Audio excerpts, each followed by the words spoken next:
«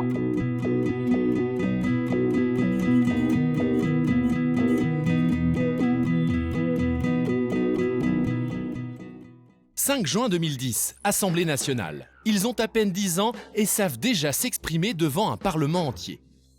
Monsieur le ministre, quelle sera, selon vous, la place du livre dans l'école de demain ? Mais avant de devenir une future ministre de la Justice ou le président de la République en 2050, il faut apprendre à s'exprimer en public. Un exercice que les Français ne maîtrisent pas toujours. Moi, je suis pas du tout à l'aise pour parler en public, alors c'est pas possible. Ce qui me gêne, c'est bien sûr le regard des autres. Et oui, la peur de s'exprimer en public est un phénomène bien de chez nous. E=M6 va vous expliquer pourquoi et comment y remédier. C'est dès les premiers mois de la vie que le bébé se familiarise avec l'expression orale. Alors, comment faut-il s'adresser à lui ?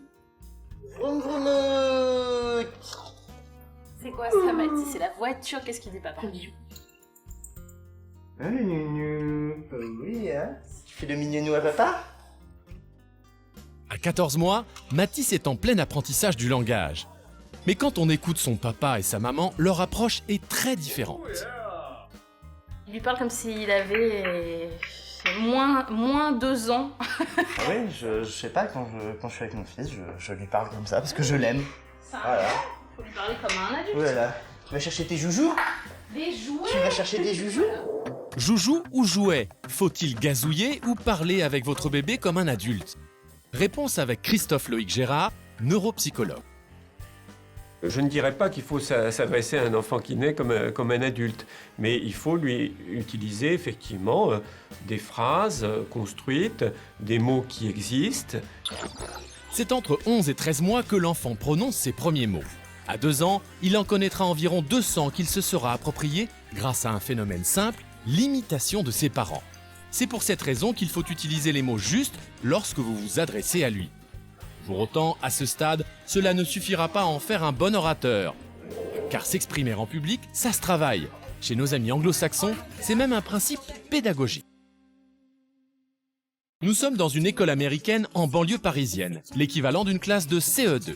Ce matin, Rosie, la maîtresse, donne un cours de grammaire. Un cours version anglo-saxonne plutôt participatif. Sur une rangée, mettez tous les verbes.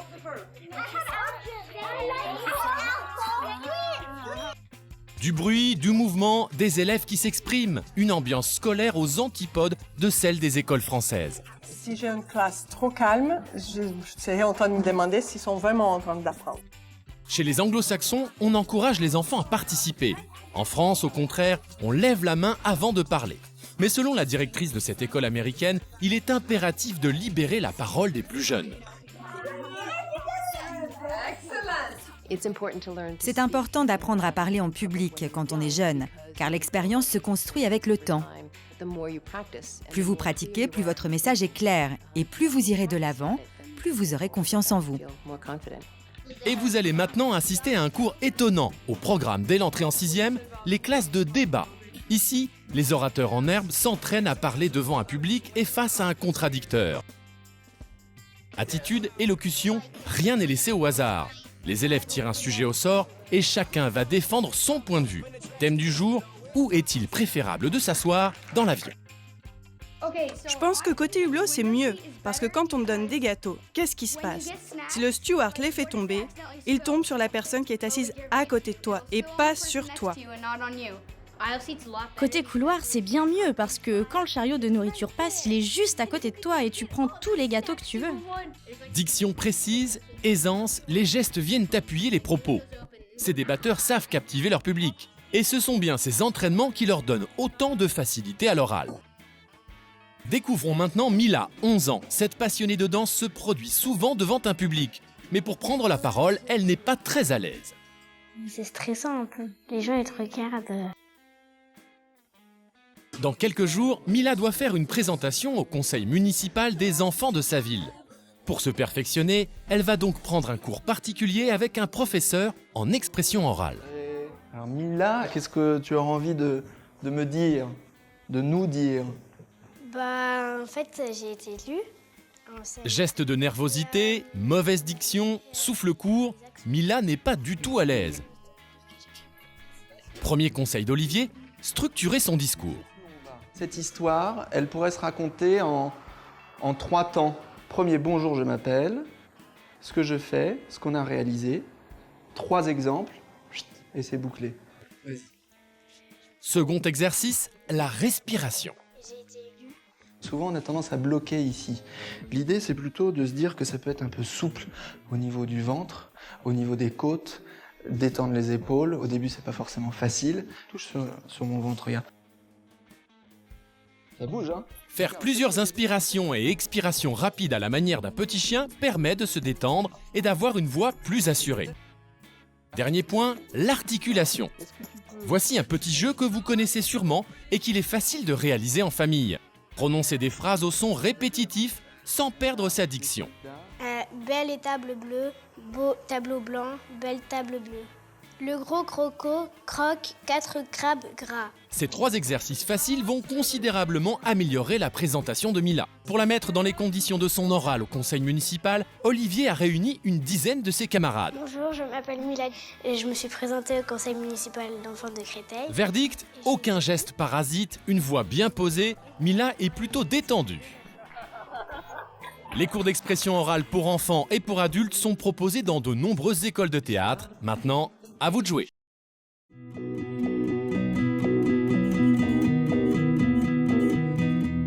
Zozotement, chuintement ou nasonnement, 40% des adultes ont un défaut de prononciation. Chez les enfants, on a tendance à trouver cela très mignon. Mais s'il persiste, au-delà de 6 ans, il peut devenir gênant. D'où viennent ces petits défauts? Quelles sont les méthodes efficaces pour s'en débarrasser? Les chaussettes de l'archiduchesse sont-elles sèches? Réponse dans notre enquête. Ah oui. Rendez-vous chez Marine Pitrou, orthophoniste. Voyons avec elle quels sont les défauts de prononciation les plus fréquents. Voici Naïli, Isor et Maxime, des enfants bien dans leur peau au vocabulaire très riche, mais qui ont une manière bien particulière de prononcer les mots. Premier exemple, Naïli a un zozotement. À toi, saucisson sec. Saucisson sec. Pour Naïli, quand elle dit la langue, au lieu de rester dans sa cage, c'est-à-dire dans sa maison derrière les dents, eh bien, elle passe entre les dents. Salut, je m'appelle Naïli. Voilà. Deuxième exemple avec Maxime. Les crécelles et les hochets. Les crécelles et les hochets. Dans son cas, il s'agit d'un nasonnement.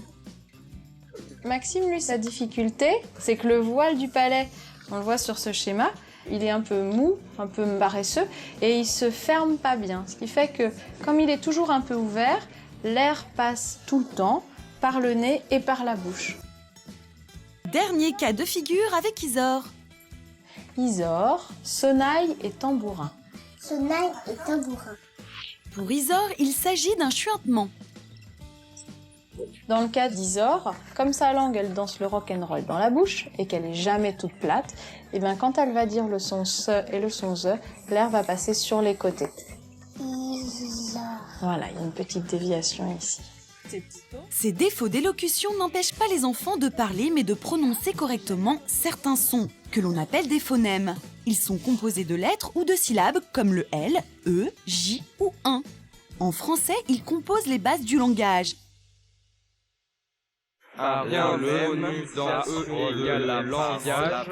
Mais alors, pourquoi certains enfants ont du mal à les prononcer?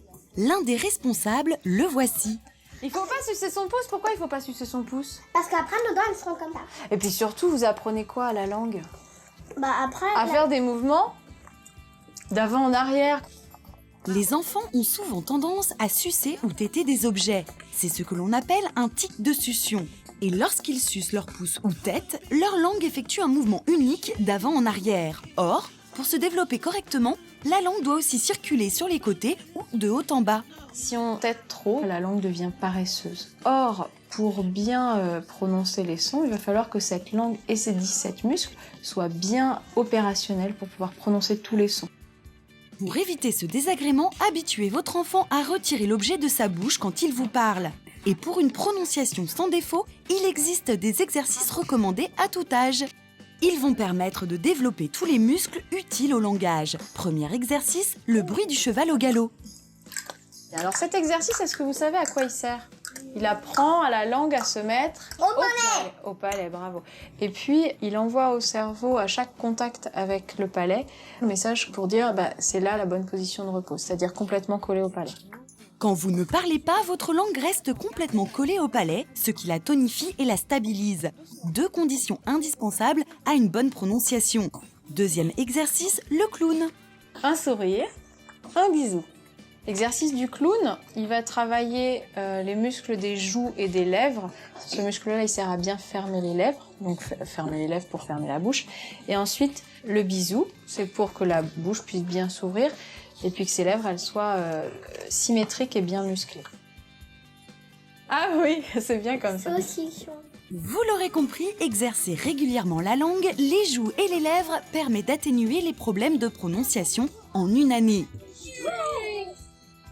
Autre trouble du langage, ceux liés au débit de parole. Le plus répandu, le bégaiement. Il touche 600 000 personnes en France. Mais heureusement, il est également réversible. Suivons Ali. Bonjour, je prends un croissant, s'il vous plaît. Le bégaiement, c'est comme une boiterie de la parole. C'est-à-dire, c'est une parole qui ne s'écoule pas de façon fluide et il y a une perte du rythme et un surcroît de tensions musculaires qui sont involontaires. Les troubles du débit de parole surgissent souvent en période de stress ou chez des personnes particulièrement émotives. Pour réussir à parler sans bégaiement, Ali va faire un stage animé par un ancien bègue. Premier exercice pratique, bien maîtriser sa respiration afin de limiter son stress. Car lorsque l'on relâche sa tension musculaire, le niveau de stress diminue et l'on a moins peur de bégayer.